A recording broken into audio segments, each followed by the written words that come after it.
Hello， 大家好，我烏呢期嚟分享下我自己最近曬嘅呢一隻非常之香嘅臘鴨啊。首先當然係要處理下隻鴨啦，接落嚟嘅畫面可能會有些少血腥嘅，大家要有啲心理準備喎。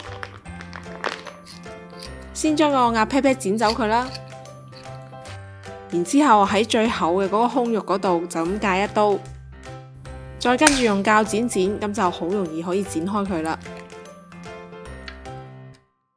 條頸上面嗰圈皮我一般都會全部剪走佢嘅，咁樣就會連帶嗰啲食管啊、淋巴一次過通通就清走晒啦。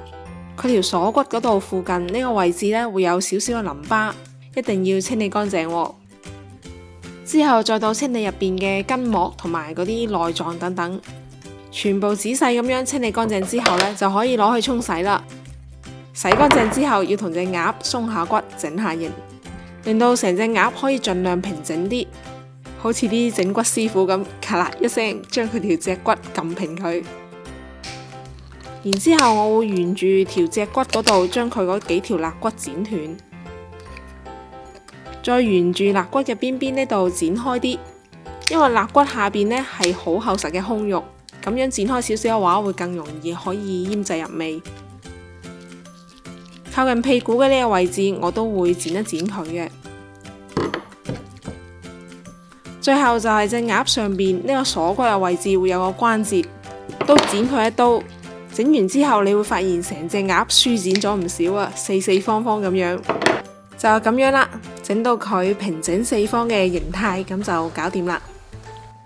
接落嚟就用廚房紙吸乾嗰啲水分，然之後放埋一邊等佢攤一攤。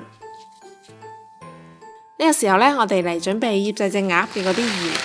隻鴨大概係2.2公斤左右，咁我用佢體重1/10嘅鹽，而粗鹽呢係佔7成左右，細鹽呢佔3成。細鹽呢會容易入味啲，啲鹽先落鑊炒過嘅話，咁會更加鹹香嘅。有唔少嘅做法會加入花椒、八角、香葉、桂皮呢啲一齊去炒鹽，但我自己個人呢就更喜歡原味嘅臘鴨。大家可以根據自己嘅口味嚟斟酌要唔要放呢啲香料啦。將啲鹽炒到微微發黃就搞掂啦。等啲鹽攤凍少少就可以直接用嚟醃隻鴨啦。隻鴨梗係要兩面都捽啲鹽啦，要注意呢啲間隙嘅位置都要塞啲入去。隻鴨髀呢嗰啲肉係會特別厚嘅，咁就特別俾多啲鹽同埋捽多佢2下啦。最好仲可以同隻鴨嚟個舒服嘅抹砂紙，之後就封保鮮膜放入冰箱醃隔夜啦。好啦，到咗第2日就將隻鴨攞出嚟繼續搞佢。先嚟準備一鑊唔係咁滾嘅熱水，亦即係煲滾咗嘅水加1碗凍水落去，咁就差唔多啦，都唔需要太精準嘅。然之後就捉住隻鴨條頸放落去拖熱水。要提起再放低，提起再放低，反覆做多幾次，要徹底咁樣拖乾淨隻鴨表面多餘嘅嗰啲鹽分。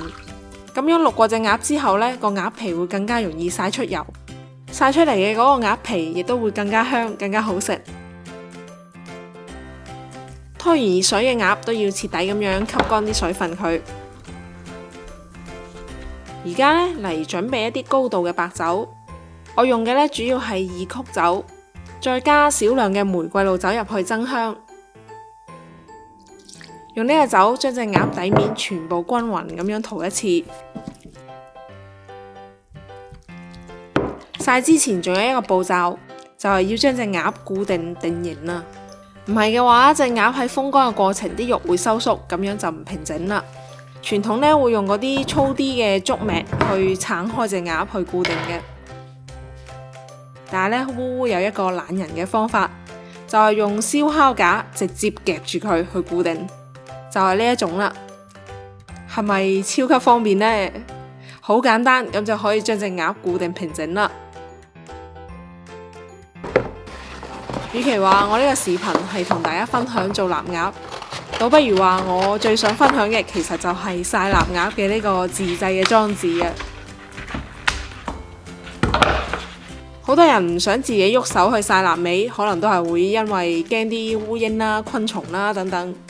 而烏發明嘅呢個簡易裝置，可以好好咁樣解決晒呢啲問題啊！先嚟睇下我點做啦。呢個雞蛋盒呢，其實係卡位用嘅，卡住就可以令到個防蚊網唔會貼住嘅鴨啦。同時下面嘅嗰個雞蛋盒呢，仲可以接住上面滴落嚟嘅嗰啲油，唔會整邋遢地面啊！接落嚟，我哋轉移到戶外繼續啦。將隻鴨吊起身之後，就可以將上面嘅嗰個網都封埋佢啦。又係用釘書機，咁就可以好簡單搞掂啦。再將下面啱啱流出嚟嘅嗰個口咁樣接下佢，釘起身。大家有冇聽過澳洲三寶啊？烏蠅、肥婆、醉酒佬。做咩肥婆嗌咁大聲啊？人哋誤會啊嘛！啲烏蠅又大隻又多，真係唔係講講下嘅。所以呢個裝置真係喺澳洲晒臘味嘅 YYDS 啊，超級簡單又實用喎，仲唔快啲俾個 like 我？平日呢，就每日同佢噴一次高度白酒，之後呢，就係耐心等待佢風乾嘅日子啦。當經過咗20日嘅日曬夜露之後，終於都到咗收成嘅時刻啦。呢個咁好用嘅小裝置，一定要留住下次繼續啦。所以我就好仔細咁樣淨係拆一邊嘅釘，咁就 OK 啦。可以見到隻臘鴨已經曬得好乾啦，剪開都要啲力先得啊！嚟睇下隻臘鴨嘅橫切面，係咪好靚呢？今晚就先嚟食呢隻鴨髀啦。蒸之前呢，用熱水沖洗下佢表面嘅油污，然之後我仲會中意用少少嘅米酒塗抹下表面，再準備少少薑絲鋪喺上邊。等飯煲入邊嘅飯呢煮到開始收水嘅時候，就直接放一個飯面蒸焗佢就得啦。呢個係最簡單最直接嘅方式，啲飯會吸收晒釋出嚟嘅臘鴨油，會好香好香嘅。成嚿蒸好之後再斬件嘅話，咁佢啲肉唔會收縮，睇起身會靚啲。哇，真係好香啊！臘鴨嘅味道真係好銷魂啊！睇下呢個透亮嘅鴨皮同埋紅潤嘅鴨肉，啲口水真係忍唔住啊！廢話唔多講啦，配啲白飯先係正經事啊！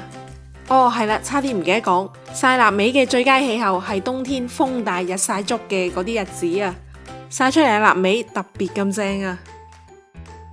假如大家中意呢一期分享嘅自家曬臘鴨，記得俾 like 同埋 share 啊！其實呢，我真係最想分享就係嗰個防蚊蟲嘅小裝置，希望我呢個小小嘅發明可以幫到有需要嘅人啦。我都有功勞㗎。你咪就按我要求去買材料咯。多謝大家嘅收睇，我哋下期再見啦，拜拜。